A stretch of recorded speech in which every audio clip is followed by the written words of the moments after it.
ഒരു പുതിയ വീഡിയോയിലേക്ക് എല്ലാവർക്കും സ്വാഗതം. ഇന്ന് നമ്മൾ പഠിക്കാൻ പോകുന്നത് എൻവയോൺമെൻറ്റുമായിട്ട് റിലേറ്റഡ് ആയിട്ടുള്ള ക്വസ്റ്റ്യൻസ് ആണ്. അപ്പോൾ നമുക്ക് ടോപ്പിക്കിലേക്ക് പോവാം.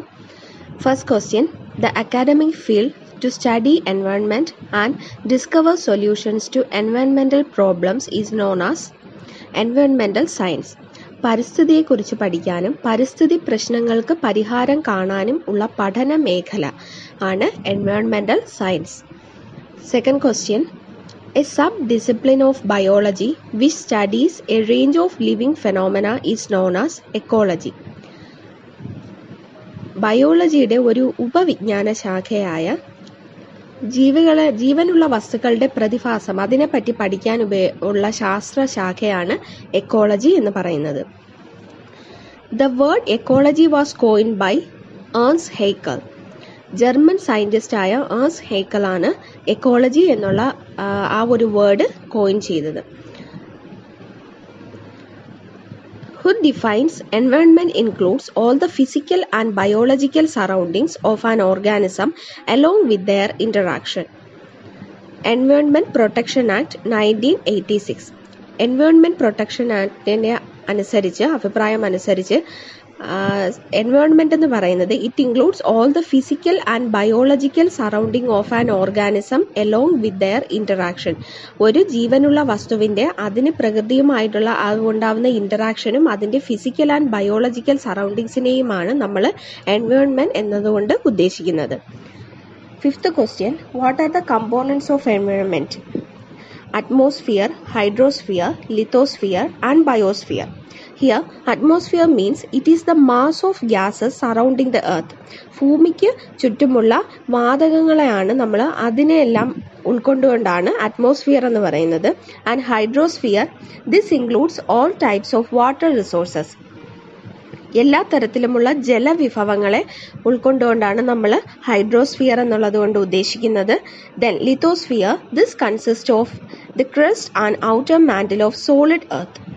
അപ്പോൾ ദൃഢമായിട്ടുള്ള ഭൂമിയുടെ ആ ദൃഢമായിട്ടുള്ള ഭാഗത്തിന് it includes crust and mantle. What do you mean by crust? It is the outermost solid shell of a planet. ഒരു പ്ലാനറ്റിന്റെ ഏറ്റവും പുറമേ കാണപ്പെടുന്ന വളരെ ദൃഢമായിട്ടുള്ള ഔട്ടർമോസ്റ്റ് ആയിട്ടുള്ള പാർട്ടാണ് ക്രസ്റ്റ്. അതിന് താഴെ വരുന്ന ലെയർ ആണ് മാന്റിൽ എന്ന് പറയുന്നത്. അപ്പോൾ ഇതെല്ലാം ഉൾപ്പെടുന്നതാണ് lithosphere. Then biosphere. This includes the habitats of living organisms. Living organismsന്റെ ഹാബിറ്റാറ്റ് അതിന്റെ വാസസ്ഥലത്തെയാണ് നമ്മൾ ബയോസ്ഫിയർ എന്നുള്ളത് കൊണ്ട് ഉദ്ദേശിക്കുന്നത്. Sixth question: what you mean by ecological hierarchy theory? So this theory, it is also known as holism in ecology. Holism in ecology means ഒരു പരിസ്ഥിതി ശാസ്ത്രവുമായിട്ടുള്ള ഒരു സമഗ്രമായിട്ടുള്ള ഒരു കാര്യമായിട്ടാണ് നമ്മളിതിനെ ഈ തിയറിയെ കാണുന്നത്. This theory describes the arrangement of organisms in relation to one another. അപ്പോൾ ജീവനുള്ള വസ്തുക്കളെ അവയുടെ പരസ്പര ബന്ധമനുസരിച്ച് ക്രമീകരിക്കുന്നതിനെയാണ് ഈ എക്കോളജിക്കൽ ഹൈറാർക്കി തിയറി എന്നതുകൊണ്ട് ഉദ്ദേശിക്കുന്നത്. Seventh question: which is considered as the first United Nations Conference on Human Environment? The answer is the Stockholm Conference. അപ്പോൾ United Nations കോൺഫറൻസിന്റെ മനുഷ്യ പരിസ്ഥിതിയുമായിട്ട് ബന്ധപ്പെട്ടുള്ള ആദ്യത്തെ കോൺഫറൻസ് ഏതാണ്? യുണൈറ്റഡ് നേഷന്റെ ആദ്യത്തെ കോൺഫറൻസ് ഏതാണ്? It is Stockholm conference.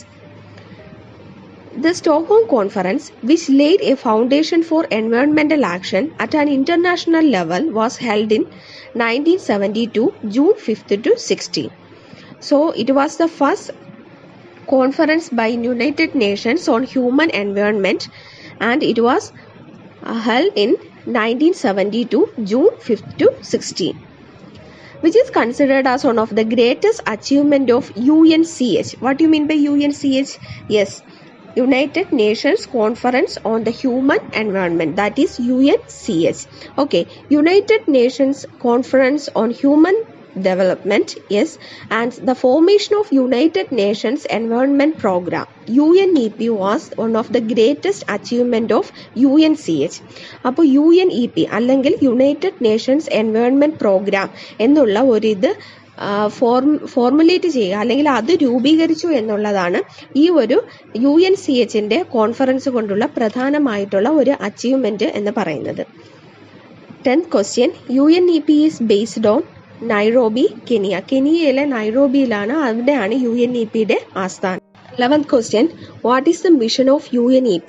UNEP full form United Nations Environment Programs. That is the full form of UNEP. The mission of UNEP is to provide leadership and encourage partnership in caring for the environment by inspiring, informing and enabling nations and people to improve their quality of life without compromising that of future generation.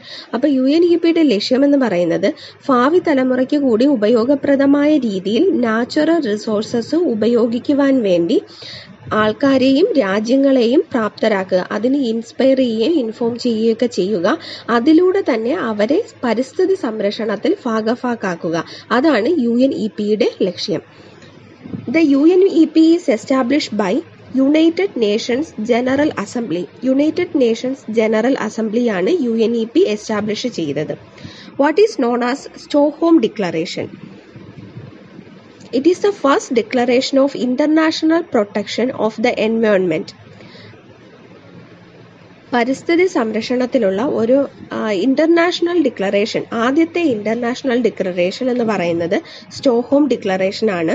In the Stockholm conference 113 countries including India participated and accepted the declaration. ഇന്ത്യയുൾപ്പെടെ 113 രാജ്യങ്ങൾ ഇതിൽ പങ്കെടുക്കുകയും ഈ declaration അംഗീകരിക്കുകയും ചെയ്തിട്ടുണ്ട്. Stockholm declaration അത് പരിസ്ഥിതി സംരക്ഷണത്തിന് വേണ്ടിയിട്ടുള്ള ആദ്യമായിട്ടുള്ള ഒരു ഇന്റർനാഷണൽ ലെവലിലുള്ള ഒരു പ്രഖ്യാപനമായിരുന്നു Stockholm declaration. Which summit celebrated the 10th anniversary of Stockholm's conference? Nairobi Summit. So 10ാമത്തെ ആനിവേഴ്സറി, സ്റ്റോക്ക്ഹോം ഉച്ചകോടിയുടെ 10ാമത്തെ ആനിവേഴ്സറി ആഘോഷിച്ചത് നൈറോബി സബ്മിറ്റിൽ ആയിരുന്നു. So what is the difference between conference and summit?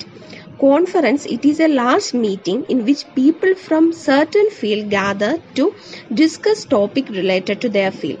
അപ്പോൾ അതൊരു കോൺഫറൻസ് പറയുന്നത് ഒരു വലിയ മീറ്റിംഗ് ആണ്. അതിൽ ഒരു പർട്ടിക്കുലർ ഫീൽഡിൽ നിന്നുള്ള ആൾക്കാരൊക്കെ തന്നെയും പാർട്ടിസിപ്പേറ്റ് ചെയ്ത് അവരുടെ ഫീൽഡിലുള്ള കാര്യങ്ങളെ പറ്റി ഡിസ്കസ് ചെയ്യുകയാണ് ചെയ്യുന്നത്. Then what is summit? It focuses on a specific problem and tends to be formal and mean to specific group of people. Submit എന്ന് പറയുമ്പോൾ അതിലെ ഒരു സ്പെസിഫിക് പ്രോബ്ലം ആയിരിക്കും ചർച്ച ചെയ്യുന്നത്. അതുപോലെ തന്നെ ക്ഷണിക്കപ്പെട്ട ആൾക്കാർ അല്ലെങ്കിൽ തിരഞ്ഞെടുക്കപ്പെട്ട ആൾക്കാരായിരിക്കും സബ്മിറ്റിൽ ചർച്ച ചെയ്യാനും പാർട്ടിസിപ്പേറ്റ് ചെയ്യാനുമായിട്ട് വരുന്നത്. That is the difference between conference and submit. So what you mean by Nairobi declaration? Nairobi Declaration was adopted at Nairobi Summit held in 1982. This envisaged the creation of a special commission to frame a long-term environment strategies for achieving sustainable developments up to the year 2020 and beyond. So ദീർഘകാല പരിസ്ഥിതി സംരക്ഷണ പരിപാടികൾ വിഭാവനം ചെയ്യുന്നതിനായി ഒരു commission രൂപീകരിക്കുക, അതിലൂടെ സുസ്ഥിരമായ വികസനം, what you mean by sustainable development, സുസ്ഥിര വികസനം, അതായത് നാച്ചുറൽ റിസോഴ്സസിന്റെ സുസ്ഥിരമായിട്ടുള്ള ഒരു വികസനം, അതിനുവേണ്ടി പ്രവർത്തിക്കുക തുടങ്ങിയവയായിരുന്നു നൈറോബി ഡിക്ലറേഷന്റെ എയിം എന്ന് പറയുന്നത്. 16th question, which report put forth the idea of sustainable development? Report of the World Commission on Environment and Development. It is also known as the Berlin Commission. It was published in 1987. Report on World Commission on Environment and Development. 17th question, according to Berlin report, what is sustainable development? It is a development that meets the needs of present without compromising the ability of future generations to meet their own needs. ഭാവി തലമുറയ്ക്ക് പരിസ്ഥിതിയെ പ്രയോജനപ്പെടുത്താൻ കഴിയുന്ന രീതിയിൽ തന്നെ ഇപ്പോഴുള്ള natural resources, പരിസ്ഥിതിയിലെ വിഭവങ്ങളെ ഉപയോഗിക്കുക, അതാണ് സുസ്ഥിര വികസനം എന്നുള്ളത്, സസ്റ്റൈനബിൾ ഡെവലപ്മെന്റ് എന്നുള്ളത് കൊണ്ട് അർത്ഥമാക്കുന്നത്. The UN Conference on Environment and Development held in its summit in 1992. So it was held in Rio de Janeiro, and the summit held in Rio de Janeiro by UNCED is also known as Earth Summit. Rio de ജനീറോയിൽ നടന്ന ആ ഉച്ചകോടി നമ്മൾ earth summit എന്നും കൂടി അറിയപ്പെടുന്നു. The result of Rio de Janeiro conference, 5 points are there. First, the framework of Convention on Climate Change, the Convention on Biological Diversity, the Statement on Forest Principle, the Rio Declaration and Agenda 21. So we will continue these points in next video.